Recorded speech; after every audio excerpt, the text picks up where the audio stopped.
ଆଜିର ଏହି ସୁପ୍ରଭାତରେ ସମସ୍ତଙ୍କୁ ଶୁଭେଚ୍ଛା ଜଣାଉଛି। ବାୟା ବାବାଙ୍କର କେତୋଟି କଥା ଆପଣମାନଙ୍କୁ ଜଣାଉଛି। ଯେଉଁ କଥା ବଳିଆର ବହୁତ ଦିନର କଥା ବା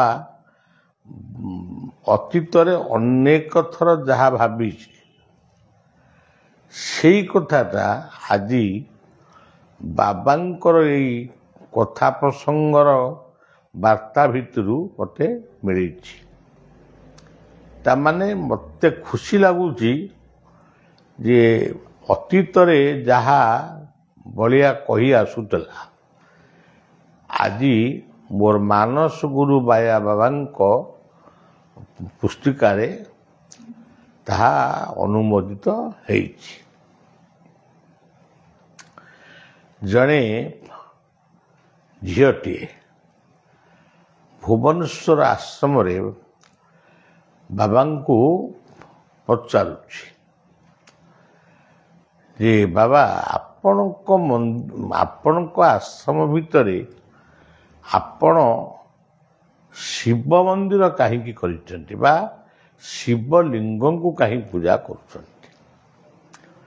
ବୈଷ୍ଣବମାନେ ଶିବ ମନ୍ଦିରକୁ ଯାଆନ୍ତି ନାହିଁ, ଶିବ ମନ୍ଦିର ଭୋଗ ଖାଆନ୍ତି ନାହିଁ। ଇଏ ଗୋଟେ ପୁରୁଣା ପ୍ରଥା ମଧ୍ୟ ରହିଛି। ବ୍ରାହ୍ମଣମାନେ ମଧ୍ୟ ସେୟା, ସେମାନେ ଶିବ ମନ୍ଦିର ଶିବ ନିର୍ମାଲ୍ୟ ପାଆନ୍ତି ନାହିଁ।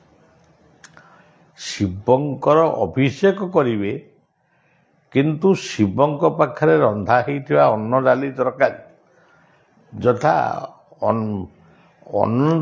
ଭୁବନେଶ୍ୱରର ଅନନ୍ତ ବାସୁଦେବଙ୍କ ପ୍ରସାଦ ପାଇବେ, କିନ୍ତୁ ଲିଙ୍ଗରାଜଙ୍କ ପ୍ରସାଦ ପାଇବେ ନାହିଁ। ଯଦି ପାଇବେ କେତେକଙ୍କ ମତ ସେଇ ବେଢ଼ା ଭିତରେ ହିଁ ପାଇବେ, ବାହାରକୁ ସେ ଆସିପାରିବନି। ଏସବୁ କଥାକୁ ବଳିଆ ସବୁବେଳେ ଦୃଢ଼ ଭାବରେ ଖଣ୍ଡନ କରେ। ବାବା ତାର ଗୋଟେ ସୁନ୍ଦର ଉତ୍ତର ଦେଲେ। ଉତ୍ତରଟି ହେଉଛି ତମେ ବିଷ୍ଣୁଙ୍କ ମନ୍ଦିରକୁ ଯିବା ବାଟରେ ହିଁ ଶିବ ମନ୍ଦିରଟା ପଡ଼ିବ। ଶିବ ଓ ଅନ୍ନପୂର୍ଣ୍ଣାଙ୍କୁ ଦର୍ଶନ କରି ସେଇ ବାଟରେ ବିଷ୍ଣୁଙ୍କ ପାଖକୁ ଯିବ।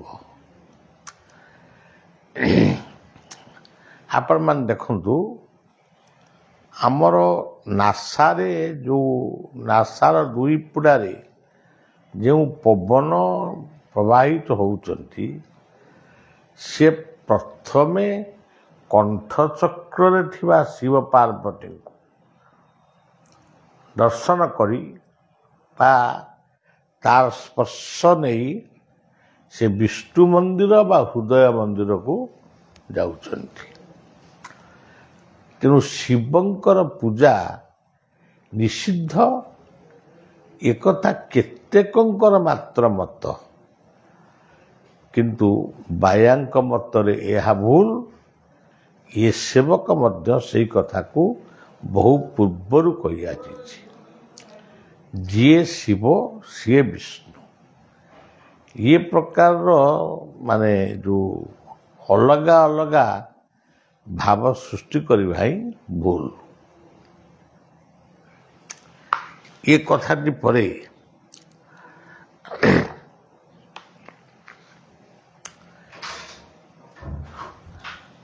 ଆଉ କେତେ ଜଣ ପିଲା ବାବାଙ୍କ ପାଖରେ ବସିଥାନ୍ତି। ସିଏ ପଚାରିଲେ, ବାବା ଆମ ଜୀବନରେ ଆମର କର୍ତ୍ତବ୍ୟ କ'ଣ? ବାବା ସାଙ୍ଗେ ସାଙ୍ଗେ ଉତ୍ତର ଦେଲେ, ପିତା ମାତାଙ୍କ ସେବା। ଏଇ ସେବାରୁ ତିଳେ ମାତ୍ର ବିଚଳିତ ହେବ ନାହିଁ। ଶାସନ ପିତାମାତାଙ୍କର ଶାସନ ବିରୁଦ୍ଧ କାର୍ଯ୍ୟ କରିବ ନାହିଁ। ସେବା ମାନେ ଗୋଡ଼ ଘଷା ନୁହେଁ। ଅନେକ ଭାବନ୍ତି ସେବା ମାନେ ଗୋଡ଼ ଘଷା। ଗୋଡ଼ ଘଷା ନୁହେଁ। କାୟ ବାକ୍ୟ ମନରେ ଆଦେଶକୁ ପାଳନ କରିବା ହିଁ ସେବା। ପିତୃମାତୃ ସେବା ଯଦି ଆମେ ନ କରିବା, ଗୁରୁ ସେବା କରିବାର ସୁଯୋଗ ଆମକୁ ମିଳିବ ନାହିଁ। ଗୁରୁ ସେବା ନ କଲେ ଭଗବତ ସେବା ବି ଆମେ ପାଇବା ନାହିଁ। କାରଣ ଇଏ ଦେହଟା ହେଉଛି ପିତାମାତାଙ୍କର। ଯେଉଁଟା ବଳିଆ ସବୁବେଳେ କହେ, ଆପଣମାନେ ଲକ୍ଷ୍ୟ କରିଥିବେ, ଆମେ ଯେଉଁ ଜୀବନଟି ପାଇଛୁ, ଇଏ ଜୀବନଟିର ଇଏ ସମ୍ପତ୍ତି, ଜୀବନ ରୂପକ ସମ୍ପତ୍ତିଟି ଇଏ ପିତାମାତାଙ୍କର ସମ୍ପତ୍ତି। ଆପଣମାନେ ବି ଶୁଣିଥିବେ ବଳିଆ କହିବା, ଅନେକ ସଭା ସମିତିରେ କହେ, ପିତାମାତାଙ୍କର ମୃତ୍ୟୁ ପରେ ଏ ସେବକ ପିତାମାତାଙ୍କ ନାଁ ମୂଳରେ ସ୍ୱର୍ଗତ ଚିହ୍ନ ଦିଏ ନାହିଁ। କାରଣ ମୁଁ ଯଦି ବଞ୍ଚିଛି, ଇଏ ମୋ ଜୀବନଟା କାହାର? ତାମାନେ ପିତାମାତାଙ୍କର ସମ୍ପତ୍ତି ଯେପର୍ଯ୍ୟନ୍ତ ଅଛି, ମୁଁ ଯେପର୍ଯ୍ୟନ୍ତ ଅଛି, ପିତାମାତା ମୋର ଅଛନ୍ତି। ତେଣୁ ମୁଁ ସ୍ୱର୍ଗତ ପିତାମାତା ବୋଲି କେବେ କହେନି। କେହି ଜଣେ ପଚାରିବ ଯଦି ଆପଣଙ୍କ ବାପା ମା ଅଛନ୍ତି, ହୁଏତ ମୁଁ କହିପାରେ ନାହିଁ ବାପା ମା ଚାଲିଗଲେଣି। ଏଇ ଯେଉଁ କଥାଟା ମୁଁ ସବୁବେଳେ କହୁଥିଲି, ଆଜି ମାନସ ଗୁରୁଙ୍କର କଥା ପ୍ରସଙ୍ଗରେ ସେଇ କଥାଟା ଆଜି ମୋର ଅନୁମୋଦିତ ହେଲା ଯେ ମୁଁ ଏକୁଟିଆ ଏ କଥା କହୁନି, ଏ କଥା ମଧ୍ୟ ମୋର ମାନସ ଗୁରୁ ବାୟା ମଧ୍ୟ କହିଛନ୍ତି। ତେଣୁ ପିତୃମାତୃ ସେବା। ମୁଁ ଆଉ ଗୋଟେ କଥା ଏବେ ସବୁବେଳେ କହୁଛି, ଯେଉଁ ବାପାମାନେ ସନ୍ତାନଟିଏ ଉତ୍ପନ୍ନ ହେଉଛି, ସେ ତାଙ୍କର ମଦ୍ୟପାନ କରି କିମ୍ବା ଗୋଟେ ଖରାପ କାର୍ଯ୍ୟରେ ଲିପ୍ତ ରହିକରି ନିବୃତ୍ତ ରହୁଛନ୍ତି, ସେମାନେ ବାପା ହେଇପାରନ୍ତି କିନ୍ତୁ ସମ୍ମାନ ପାଇପାରିବେ ନାହିଁ। ସମ୍ମାନ ନଦେଲେ ବି ଭୁଲ ହେବନି। ଯେଉଁ ମା ମାନେ ପୁଅ ଝିଅ ଜନ୍ମ କରି ସାରିବା ପରେ ସେମାନେ ପୁଅ ଝିଅଙ୍କୁ ନେଇକରି ସ୍ୱାମୀ ପାଖରୁ ପଳାଉଛନ୍ତି, ବା ଏଭଳି କି ଦୃଷ୍ଟାନ୍ତ ମାନେ ଉଦାହରଣ ମଧ୍ୟ ଆମେ ଜାଣୁଛୁ ଯେ ପିଲାଙ୍କୁ ମାନେ ସ୍ୱାମୀ ପାଖରେ ଛାଡ଼ି ଦେଇ ସେ ଅନ୍ୟ ପୁରୁଷ ସାଙ୍ଗରେ ପଳାଉଛନ୍ତି। ଏମାନଙ୍କୁ ମାତୃତ୍ୱର ସମ୍ମାନ ମିଳିବ ନାହିଁ। ଏମାନେ ନିଜେ ନିଜେ ପିତୃମାତୃତ୍ୱର ଯେଉଁ ଶକ୍ତିକୁ ସେମାନେ ଅବମାନନା କରୁଛନ୍ତି। ତେଣୁ ଏଇଭଳିଆ ବାପ ମା ସମାଜରେ ବି କିଛି ଅଛନ୍ତି। ଆଜି ମା ପାଖରେ ଛୁଆ ଅଛି, ବାପାକୁ ପଚାରୁନି, ବାପା ପାଖରେ ପିଲାଟି ଅଛି, ମା ତାକୁ ଚାହୁଁନେଇ। ମୁଁ ଏଭଳି ପିତାମାତାଙ୍କୁ ମୁଁ ମଧ୍ୟ ସମ୍ମାନ ଦେବା ପାଇଁ ପ୍ରସ୍ତୁତ ନୁହେଁ। ହଁ, ଏମିତି କିଛି ଅସୁବିଧା ହେଇଛି, ପିତାମାତାଙ୍କ ଭିତରେ ଗୋଟେ ବୁଝାମଣା ହେଇଛି, ମୋ ପାଖରେ ପୁଅଟିଏ ରହିବ, ତୁମ ପାଖରେ ଝିଅଟିଏ ରହିବ, କି ଝିଅଟିଏ ମୋ ପାଖରେ ରହିବ, ପୁଅଟି ତୁମ ପାଖରେ ରହିବ, ଆମେ ଏକାଠି ଆଉ ରହିବାନି। ମୁଁ ବି ଅନ୍ୟ ପୁରୁଷ ସହିତ ସମ୍ପର୍କ ରଖିବିନି, ତମେ ବି ଅନ୍ୟ ସ୍ତ୍ରୀ ସହିତ ସମ୍ପର୍କ, ସେ ଗୋଟେ ଅଲଗା କଥା। କିନ୍ତୁ ପୁତ୍ର କୁପୁତ୍ର ହେଇପାରେ, ପିତା କୁପିତା ନୁହେଁ। ତେଣୁ ସଜ୍ଜନ ଭଲ ସମାଜଟିଏ କି ଭଲ ପରିବାରଟିଏ ଯଦି ଆମେ ଗଢ଼ିବା, ତାହେଲେ ଭଲ ପିତା ଭଲ ମାତା ବି ହେବା ଦରକାର, ଭଲ ପୁତ୍ର ଭଲ କନ୍ୟା ବି ହେବା ଦରକାର। କାଲି ମୁଁ ଆମର ଅନନ୍ତ ପ୍ରଭା ପତ୍ରିକାକୁ ତୁମରି ଗାଁ କଥା ଗୋଟିଏ ଲେଖା ବି ଦେଇଛି। ଆପଣମାନେ ପତ୍ରିକା ମଗେଇଲେ ଜାଣିପାରିବେ। ପିତାର ଅର୍ଥରେ ପୁତ୍ର ବଡ଼ ହେଇଛି, ଚାକିରି କରିଛି, କୋଠା ଘର କରିଛି, ଭୁବନେଶ୍ୱରରେ ରହିଛି ବା ଦିଲ୍ଲୀରେ ରହିଛି, କିନ୍ତୁ ବାପ ମା ଯେତେବେଳେ ଚାଲିପାରୁନାହାନ୍ତି ବା ଚଳିପାରୁନାହାନ୍ତି, ସେ ତାଙ୍କୁ ଗୋଟିଏ ଟଙ୍କା ଦେବା ପାଇଁ ମଧ୍ୟ ପ୍ରସ୍ତୁତ ନୁହେଁ। କିନ୍ତୁ ମରିଗଲା ପରେ ଲୋକ ଦେଖାଣିଆ ବ୍ରାହ୍ମଣ ବୈଷ୍ଣବ ଭୋଜନୀ କରି ଲାଭ କ'ଣ? ତେଣୁ ଆଜି ସମାଜ ଭୁଷୁଡ଼ି ପଡ଼ୁଛି। ଆପଣ ଦେଖିକି ସବୁ ସ୍ୱାଭିମାନର କଥା। ଜଣେ ବାପ ଜଣେ ମା ଶେଷ ଜୀବନରେ ସେ କାହାକୁ ଆଶ୍ରା କରିବ? ଯଦି ଆମ ସରକାର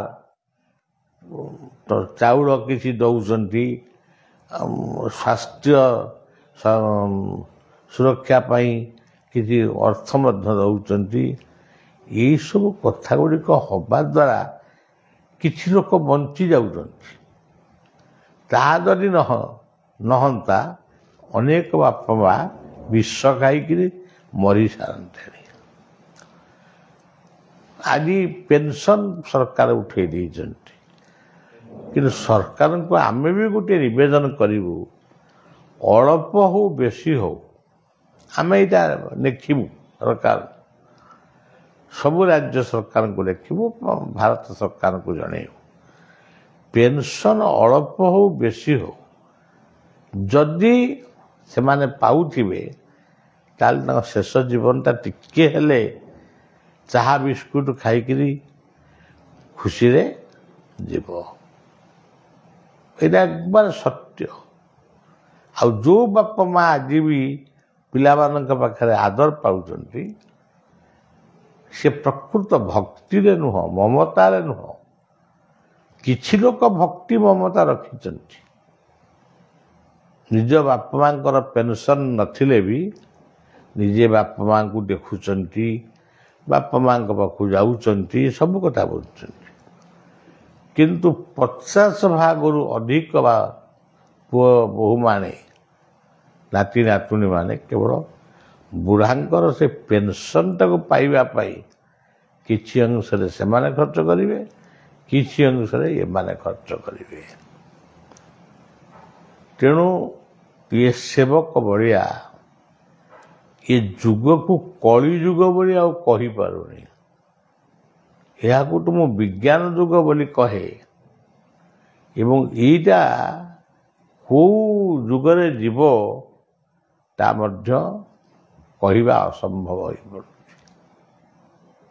ଯାହା କହନ୍ତି ବାୟା ଘୋର କଳି।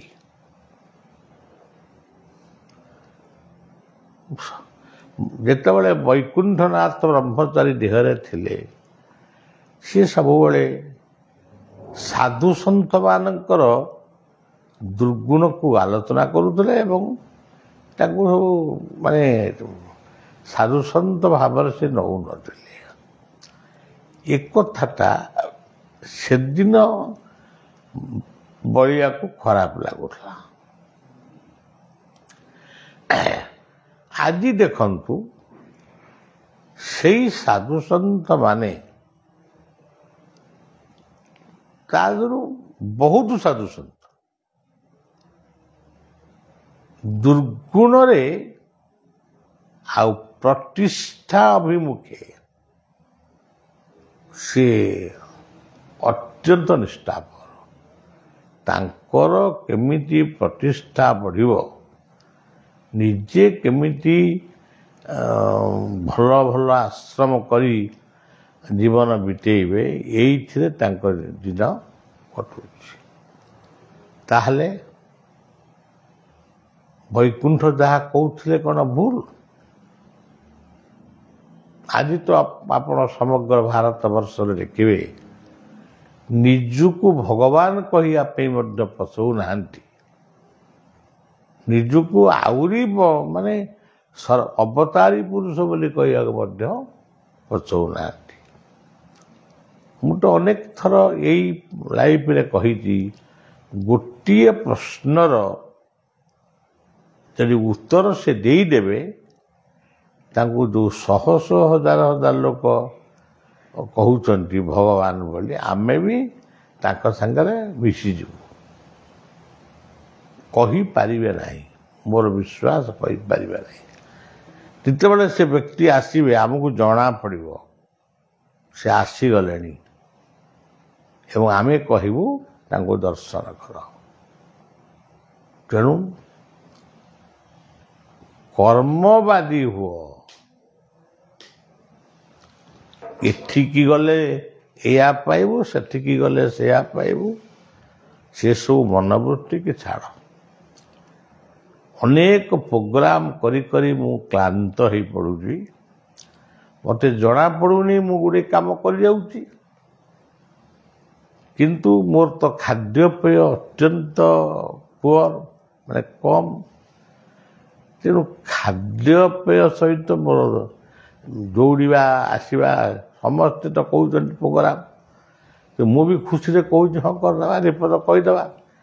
କଥା ନିପଦ କହିଲେ ଆନନ୍ଦ ଆସୁଛି। ଯଦି ସୁବ୍ୟବସ୍ଥିତ ପରିବେଶ ନ ହେବ ତାହେଲେ ଆଦୌ ଭଲ ଲାଗିବନି। ତେଣୁ ମୁଁ ପୁରା ବ୍ୟସ୍ତ। କେବଳ 3-4 ଦିନ ଭୁବନ ବିଶ୍ରାମ ନେବି, ତାପରେ ମୁଁ ପ୍ରୋଗ୍ରାମକୁ ଯିବି। କିନ୍ତୁ ଏତେ ପ୍ରୋଗ୍ରାମ କରିବା ମୋ ପକ୍ଷରେ ସମ୍ଭବ ନୁହେଁ। ମୋତେ ବି ଆଉ ଖୋଜ ନେଇ କେଉଁଠି ବାବା ବିଶ୍ରାମ ନେଲେ। କିଏ ଭାବିବ ଭୁବନେଶ୍ୱରରେ ଅଛନ୍ତି, କିଏ ଭାବିବ ପୁରୀରେ ଅଛନ୍ତି, କିଏ କଟକରେ ଅଛନ୍ତି। ନାଇଁ, ମୁଁ ଅଛି, ଓଡ଼ିଶାରେ ଅଛି, କିନ୍ତୁ ଟିକେ ବିଶ୍ରାମରେ ଅଛି। ଯାହାଙ୍କୁ ଦେଖା କରିବାକୁ ଚାହିଁବି ତାଙ୍କୁ ଡାକିବି, ଦେଖା ଟିକେ କରି ବାସ୍ ଶୋଇବି। ତେଣୁ ବିଶ୍ରାମ ହେଉଛି ଗୋଟିଏ ଭଲ ମାନେ ଔଷଧ। ଶେଷରେ ସମସ୍ତଙ୍କୁ ଶୁଭେଚ୍ଛା ଜଣାଇ ଏଇ କ୍ଳାନ୍ତ ଜୀବନଟିକୁ ଟିକେ ଶାନ୍ତ କରିବା ପାଇଁ ମୁଁ ବିଶ୍ରାମ ନେଉଛି ଏବଂ ବିଶ୍ରାମ ବେଳେ ମଧ୍ୟ ଆପଣମାନଙ୍କ ପାଇଁ ସବୁକିଛି ପ୍ରାର୍ଥନା ମୋର ଜାରି ରହିବ। କଥାଟି ଏଇଠି ରଖିବା। ଜୟ ଗୁରୁ, ଜୟ ଗୁରୁ, ଜୟ ଗୁରୁ।